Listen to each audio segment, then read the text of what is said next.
On July 1st, the German Ministry of Foreign Affairs published on its official website the text of a decision stating that from now on, the federal government will require ships passing through German territorial waters to provide documents regarding cargo insurance. But what's even more interesting is that a week later, Sweden and Denmark joined this same initiative. And this is already a sensation that could be compared to handing over F-16s and F-18s to Ukraine as a bonus. Let me explain why.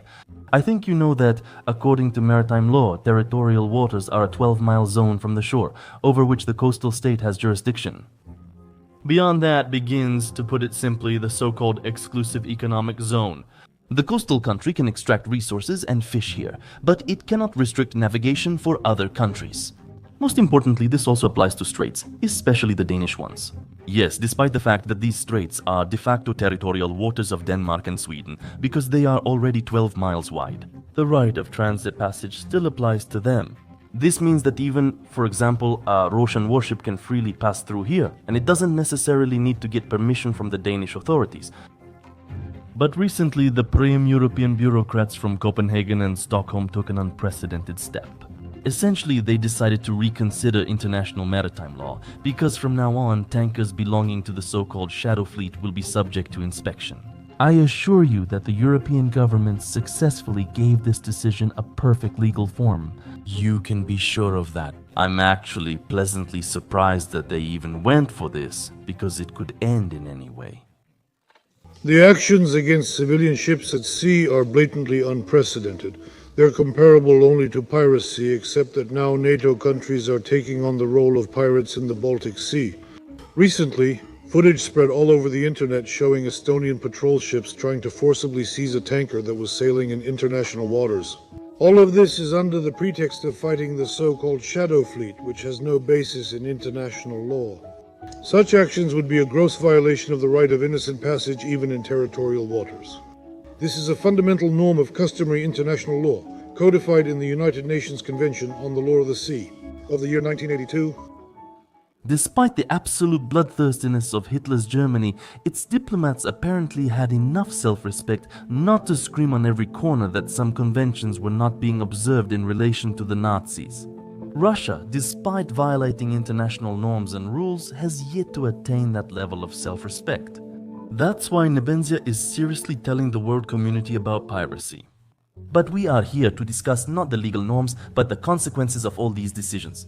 Indeed, the first country to detain a tanker from the Russian shadow fleet was Estonia. This happened on April 11th. The vessel will be released after 15 days of extensive inspections.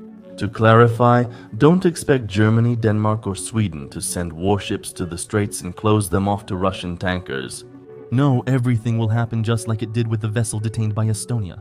Russia will exploit maritime law loopholes to re-register the tankers to banana republics during lengthy inspection days.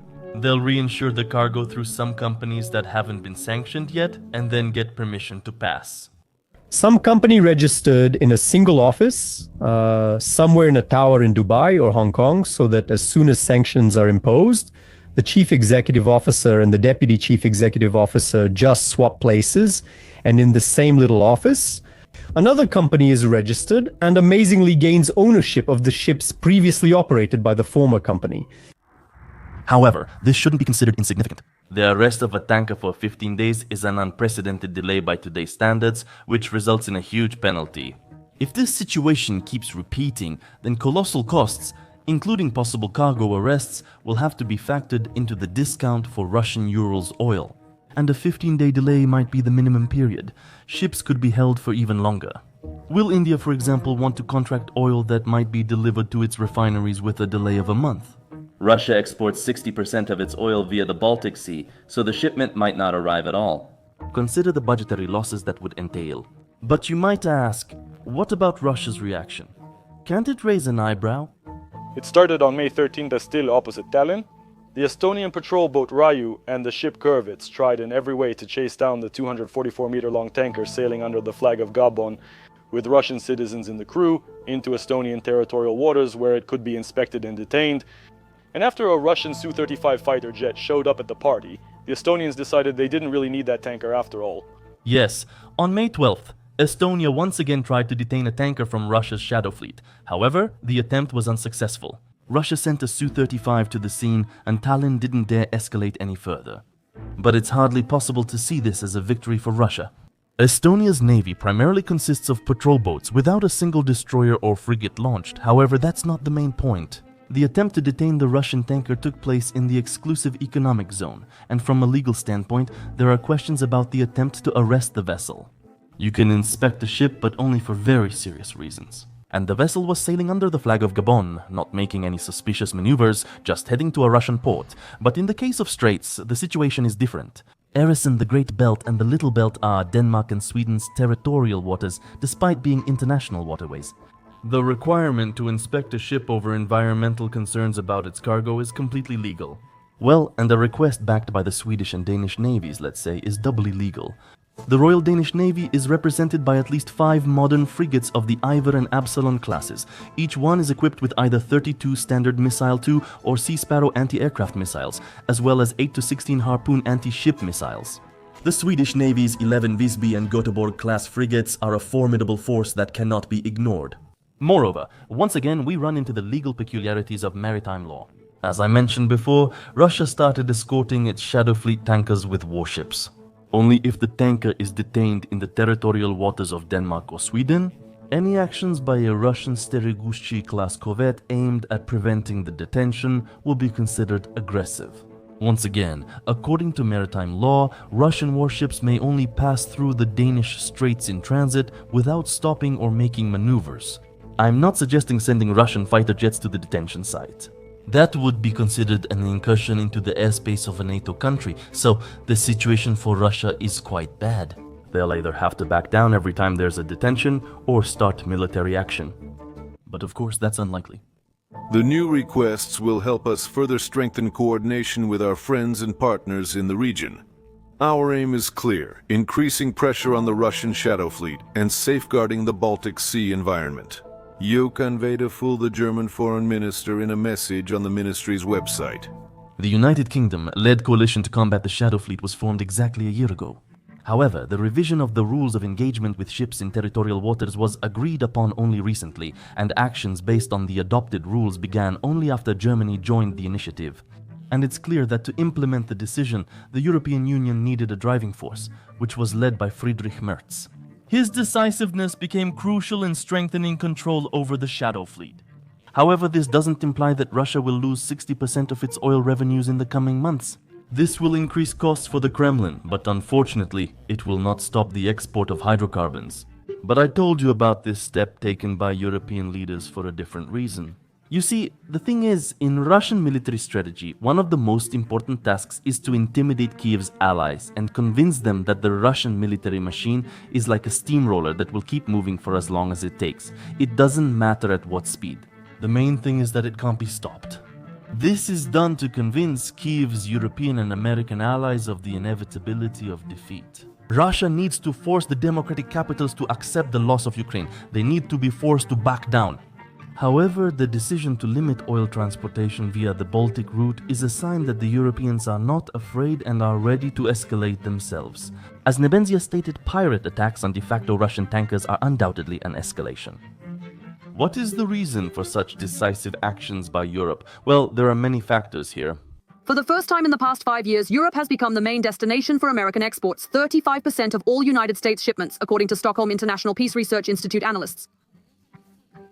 The Middle East became the second largest market for the United States defense industry at 33%. This is a significant decrease compared to 2015-2019, when the region accounted for 49%. This is stated in the report of the Stockholm International Peace Research Institute. The increase in arms purchases by European Union countries is related to the goal of supplying Ukraine and strengthening their own defense capabilities. The reason some democratic capitals have made their determination stem from European NATO members building up their military capabilities.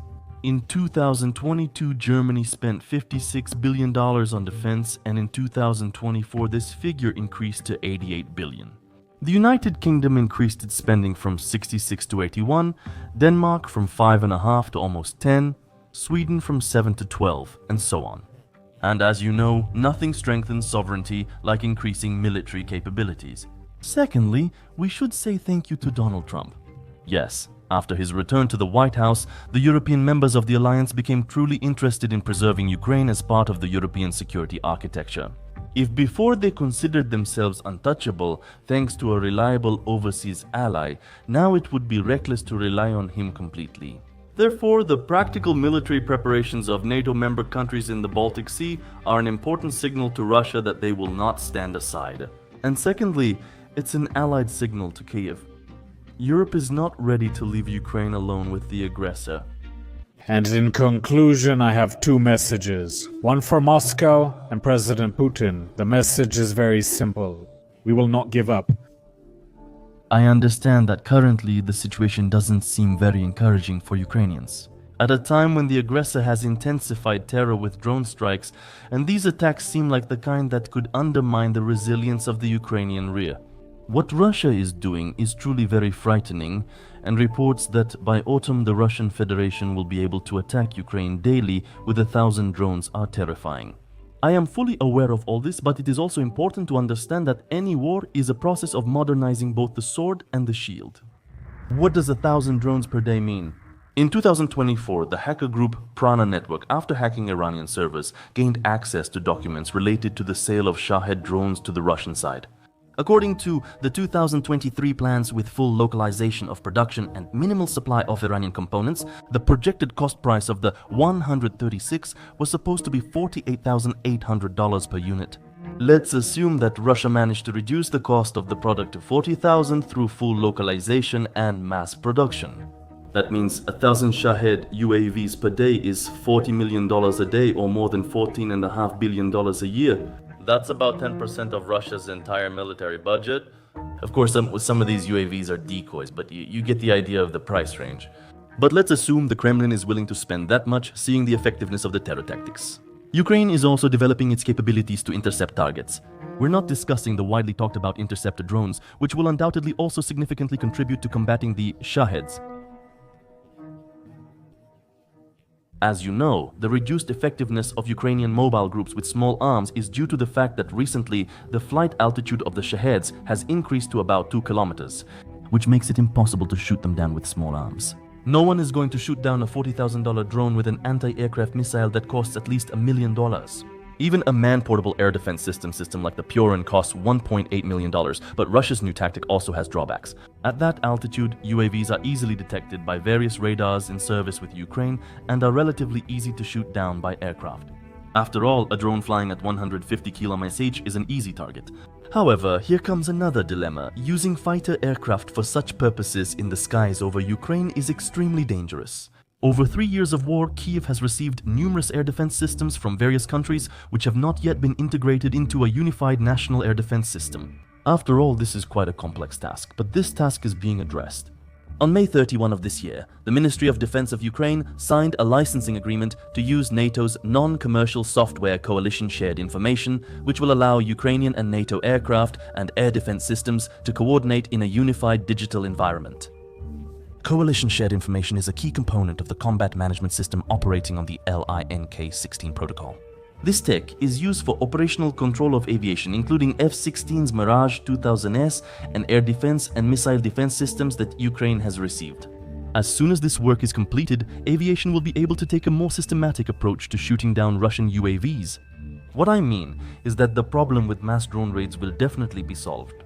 More precisely, the percentage of them being shot down will be so high that Russian investments in terror will not pay off. So for Russia to count on forcing Ukraine to surrender with just bombings would be overconfident, especially since Ukrainians understand very well what surrender would mean for them. The scariest ones are those who are now 7, 8, and 9 years old. Because in 10 years, this will be a complete scoundrel who will be taught from first grade that you have an enemy who must be destroyed. And there won't be any other feeling there. If the current ones still have parents alive who lived through the Soviet Union, maybe they can still say something sometimes. Well, between the dumplings, for those who are 7, 8, 9 years old, sorry, that's hopeless.